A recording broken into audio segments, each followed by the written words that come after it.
میں نے اپنی پہلی بیوی کو فقط اس وجہ سے طلاق دے دی تھی کہ اس کے پیٹ میں پلنے والا پہلا بچہ لڑکی تھی، اور آج میرے سگے بیٹے نے فقط اس لیے میرے سر پر اینٹ دے ماری کہ میں نے گرمی سے تنگ آ کر سب سے پہلے نمبر پر پنکھے کے سامنے چارپائی ڈال لی تھی۔ میرا نام مدبر خواجہ ہے، میں ضلع سرگودا کی تحصیل بھیرا کے نواحی گاؤں سے تعلق رکھتا ہوں۔ آج کل لاہور کے ایک مینٹل ہاسپٹل میں مقیم ہوں اور انتہائی عبرتناک و اذیتناک زندگی جی رہا ہوں۔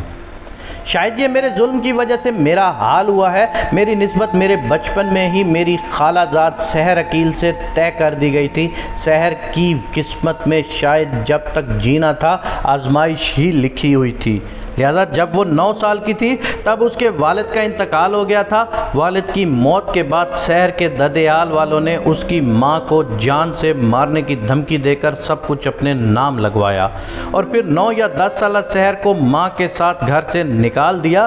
سحر کی ماں اسے لے کر اپنے میکے جا بیٹھی، مگر جوں جوں بھائیوں کی شادیاں ہوتی گئیں وہ اپنی بہن کی کفالت سے انکار کرتے گئے، یہاں تک ایک بار جب تنگ آ کر سحر کی ماں نے بھائیوں سے جائیداد میں حصہ مانگا تو اس کے بھائیوں نے اسے مار پیٹ کر گھر سے ہی نکال دیا، اور وہ ایک بار پھر بے سہارا ہو کر سڑک پر آ گئی۔ سحر کی ماں نے گاؤں میں کسی کا خالی گھر مانگ کر اس میں رہائش رکھی، اور غربت کا یہ عالم تھا کہ بل نہ دے سکنے کی وجہ سے اس نے گیس اور بجلی کی سہولت ہوتے ہوئے بھی استعمال کرنے سے انکار کر دیا تھا۔ اتنے مصائب میں بھی میری ماں نے اپنی بہن سحر کی والدہ کو تنہا نہ چھوڑا اور والد صاحب سے چوری چھپے اپنی بہن کی مدد کرتی رہی۔ میری ماں نے مجھ سے سحر کے متعلق پوچھا تو میں نے اس کی مالی حالات دیکھتے ہوئے انکار کر دیا، کیونکہ مجھے ملازمت کرنے والی لڑکی چاہیے تھی تاکہ میں مالی طور پر مزید مستحکم ہو سکوں، جبکہ سحر تو اپنے باپ کی موت کے بعد کبھی سکول کا منہ بھی نہ دیکھ پائی تھی۔ اس نے تو اپنی ماں کے ساتھ مل کر لوگوں کے ٹوائلٹ تک دھوئے تھے، میں بھلا کیسے اس سے شادی کر سکتا تھا؟ خیر میری ماں نے مجھے منت سماجت کر کے سحر سے نکاح کرنے پر راضی کر لیا۔ میں نے من پسند جہیز لینے کی شرط پر حامی بھر لی۔ میری ماں نے ضمانت دی کہ جہیز میری پسند کا ہوگا، اور ہوا بھی ایسے ہی۔ میری ڈیمانڈ کا جہیز لے کر سحر رخصت ہو کر میرے گھر آ گئی، اور اس جہیز کے لیے اٹھائے گئے قرض کے بدلے میں اس کی ماں لوگوں کے گھروں میں کام کرتے کرتے چل بسی، مگر قرض ادا نہ ہوا۔ بعد ازاں کچھ لوگوں نے سحر کی ماں کی موت پر اس کو قرض معاف کر دیا، اور باقی لوگوں کو اس نے میری اجازت سے گھر کا جہیز بیچ کر رقم ادا کر دی۔ شادی کے 2 سال بعد سحر امید سے ہوئی۔ جس دن مجھے سحر کی امید سے ہونے کی خبر ملی اسی دن میری ماں بھی چل بسی۔ میں نے صبر کا گھونٹ پیا، مگر میرے رشتہ داروں نے کہنا شروع کر دیا کہ سحر منحوس لڑکی ہے، جہاں جاتی ہے اگلا بندہ مشکلات میں گھر جاتا ہے۔ پہلے اس کے باپ کی موت، پھر اپنے ننیال کے در سے ٹھکرائے جانا، پھر اس کا ماں کا مقروض ہو جانا اور مر جانا، اور میرے پاس آتے ہی امید سے ہوئی تو میری ماں چل بسی۔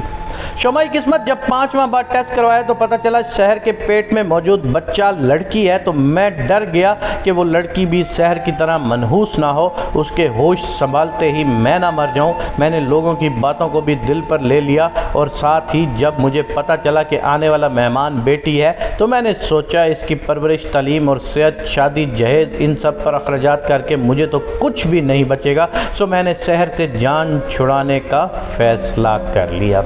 لاکھ کوششوں کے باوجود بھی سحر کی طرف سے مجھے کوئی موقع نہ ملا جس کو بنیاد بنا کر میں اسے طلاق دے پاتا، تو مجبوراً میں نے اس پر بد چلن ہونے کا الزام لگا دیا۔ اس کی کوکھ میں موجود بچی کو اپنا خون ماننے سے انکار کر دیا، اور اسی بات کو وجہ بنا کر اسے طلاق دے دی۔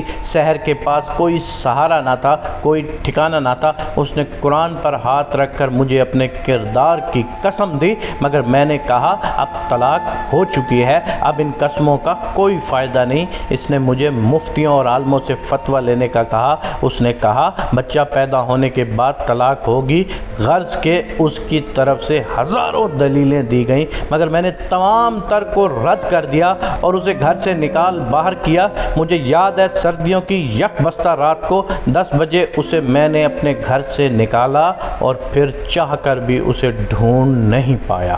خیر، سحر کو طلاق دینے کے بعد میں نے عالیہ نامی لڑکی سے شادی کری۔ اس سے شادی کے بعد میرے نصیب جاگنے لگے، میرا کاروبار بھی چمک اٹھا اور اللہ تعالیٰ نے مجھے یکے بعد دیگرے 3 بیٹوں سے نوازا، یہاں تک کہ میرا یقین پختہ ہو گیا کہ سحر واقعی ہی منحوس عورت تھی۔ وہ جس گھر میں بھی جاتی تھی وہ گھر آزمائشوں کی زد میں آ جاتا۔ میرے بیٹے جوان ہوئے اور میری شدید خواہش کے باوجود بھی کوئی بیٹا میٹرک سے آگے نہ بڑھ سکا۔ اس کے بعد میں نے بیٹوں کو اپنے ساتھ کاروبار میں شامل کر لیا، مگر انہوں نے بجائے میرا بازو بن کر کاروبار آگے بڑھانے کے الٹا پہلے والی کمائی میں سے بھی چوری چھپے رقم چرانا شروع کر دی، یہاں تک کہ میرا کاروبار خسارے میں جانے لگا اور میرے بیٹے جو میری ہی کمائی ہوئی دولت سے رقم چراتے تھے وہ جواری اور نشائی بن گئے۔ میرے بڑے دونوں بیٹے باہر کھیتوں میں تنہا بیٹھ کر نشے کے ٹیکے لگاتے ہوئے غلاظت کے ڈھیر پر گر کر میرے چھوٹے بیٹے کو جیسے تیسے کر کے میں نے بری صحبت سے نکال لیا، اس کا علاج کروا کر اسے نارمل زندگی میں واپس لایا، اس کی شادی کی اور بچی کچی رقم سے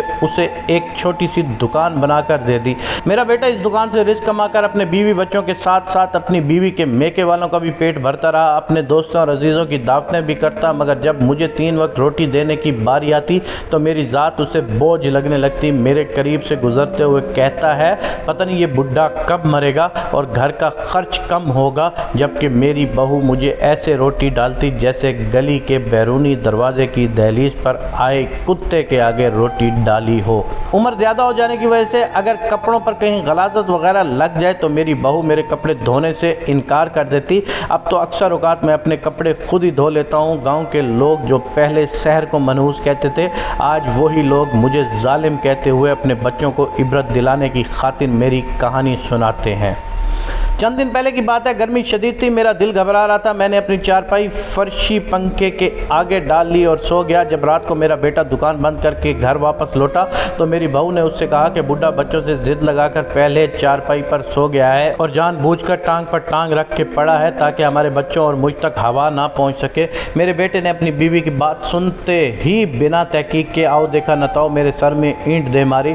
سر میں اینٹ کی ضرب اتنی زور سے لگی کہ میرا دماغ تک ہل کر رہ گیا۔ میری چیخ و پکار سن کر گاؤں کے کچھ رحم دل لوگوں نے مجھے اٹھا کر ہسپتال پہنچایا، جہاں ڈاکٹرز نے میری پٹی کر دی، مگر کچھ ٹائم کے لیے میں ہوش و حواس سے بیگانہ ہو جاتا ہوں، تب میں خود کو یا قریبی لوگوں کو نقصان پہنچانے لگتا ہوں، جس کی وجہ سے ڈاکٹر نے مجھے لاہور کے اس مینٹل ہاسپٹل میں منتقل کر دیا ہے۔ اب میرا یہ مستقل ٹھکانہ ہے، یہاں مجھے کچھ اس انداز سے باندھ کر رکھا جاتا ہے کہ میں چاہ کر بھی خود کو یا کسی دوسرے کو نقصان نہیں پہنچا سکتا۔ میں جب ہوش و حواس میں ہوتا ہوں تو سوچتا ہوں کہ شاید اگر سحر اور اس کے پیٹ میں موجود میری بچی میری زندگی میں ہوتی تو آج میں اس مقام پر نہ ہوتا، مگر میں لاکھ کوششوں کے باوجود بھی اس کا سراغ نہیں لگا پایا۔ میں یہاں اپنے کیے کی سزا بھگت رہا ہوں، ابھی پتہ نہیں میدان حشر میں اور قبر میں میرا کیا حال ہوگا، مگر میں آپ سب دیکھنے والوں سے یہ کہنا چاہوں گا کہ کوئی بھی انسان کسی کے لیے منحوس نہیں ہوتا، سب لوگ اللہ تعالیٰ کی مخلوق ہوتی ہیں، کسی کو کسی پر فوقیت حاصل نہیں ہوتی سوائے کہ اس کی پرہیزگاری کے۔